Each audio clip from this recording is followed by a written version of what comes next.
Time now for a look at some of the day's business news. Cole Stengler joining. Hello, Cole. Hey, starting with China's biggest ride-hailing company, the Uber of China, making its debut on Wall Street. Yeah, ready to go public there. Could be ultimately one of the biggest IPOs of the year in the end. The firm Didi Chuxing counts nearly 500 million users and more than 10 million drivers, but perhaps best known for acquiring Uber's business in China back in 2016.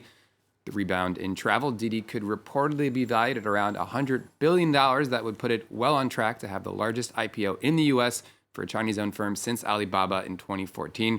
Though geopolitical challenges may lie ahead from a Chinese crackdown on big tech to trade tensions with the United States. Let's take a look now at how markets are faring to close out the week. European markets in positive territory at the open, as you can see there, mostly positive. The FTSE up around 0.1%. Shares on the CAC 40 up nearly 0.1% there. A slow day, meanwhile, on the major Asian indexes. Gains on the Kospi and the Hang Seng up just over 0.3% there. Losses, though, in Shanghai. Investors seem to be shaking off concerns about inflation, and this despite signs from a key indicator in the U.S. Yeah, the consumer price index rose by 0.6% last month, but over 5% when compared to the same period last year. That's the biggest year-on-year increase since 2008. Prices rising in particular for used cars and travel. The U.S. Central Bank has said any hike in prices is temporary, and with yields on U.S. Treasury bonds remaining low, at least for now, many investors appear to agree. This gives support to the view that the inflationary pressures we're seeing right now really probably are going to be transitory or temporary. And if that's the case, then that's what the Fed believes, that we are likely on a path for lower inflation over the longer run, and the Fed will most likely stick to its current intent and being patient and waiting to hike policy rates until the employment market really starts to heal. And next up, Cole, you're looking at one of the key economic issues hanging over the G7 summit kicking off today. Yeah, according to the UK, G7 countries expect to agree to provide 1 billion doses in COVID vaccines worldwide by 2023. That's designed to help close the vaccine gap between rich and poor countries. Some, though, say the G7 could take another step to improve vaccine access, suspend intellectual property rights on vaccines to boost production in the global south. Arnold Maxwell reports on the debate and how it's evolving.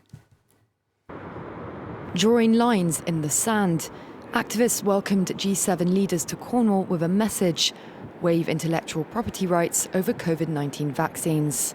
We need billions and billions of vaccines, and these handful of pharmaceutical companies who own the vaccines and the patents cannot produce enough for everyone. So everyone is waiting to see what is the position of Angela Merkel and Boris Johnson. Will they continue to protect the patents and the profits of the big pharma, or will they agree with the rest of the world to share the vaccine and save lives? As the gulf in the vaccine rollouts grows between rich and poor countries, pressure is mounting on G7 leaders to do more. As one of the world's biggest pharmaceutical manufacturers, Germany is sticking to its opposition on an IP waiver. Britain has also voiced doubts that a waiver would actually help increase supplies, which are also constrained by shortages of components and a lack of manufacturing capabilities. But the tide has been turning since Joe Biden threw his support behind the initiative last month. On Thursday, Emmanuel Macron said that he would propose a limited easing of IP rules. There is no great innovation if there is no just retribution of intellectual property. But the nature and scale of the profits made today justify that the countries that can afford it, in a clearly outlined number of cases and during the epidemic's peak, work and advance towards those derogations to intellectual property rights. Talks are expected to heat up over the next few weeks as the World Trade Organization negotiates a proposal for patent waivers submitted by India and South Africa. An agreement, though, would require the consensus backing of all 164 members. And finally, a major video game publisher says it has been hacked. Yeah, that's right. Electronic Arts says hackers managed to steal source code and other software tools. Though it says no player data has been stolen in the breach. EA makes some of the world's best-known games, including Battlefield, The Sims, and the FIFA series. The attackers claim to have downloaded source code for the latter, valuable data that can be used to copy or change parts of the product. EA has said it's, quote, actively working with law enforcement officials to resolve this as part of an investigation. Well, also worth stressing that this hack comes amid a wave of high-profile cyber attacks we've seen in recent months. Yeah, and the lesson, don't play video games, right? Maybe. As always, that's the lesson. All right, Cole. Thank you very much, Cole Singer, with the update on business news.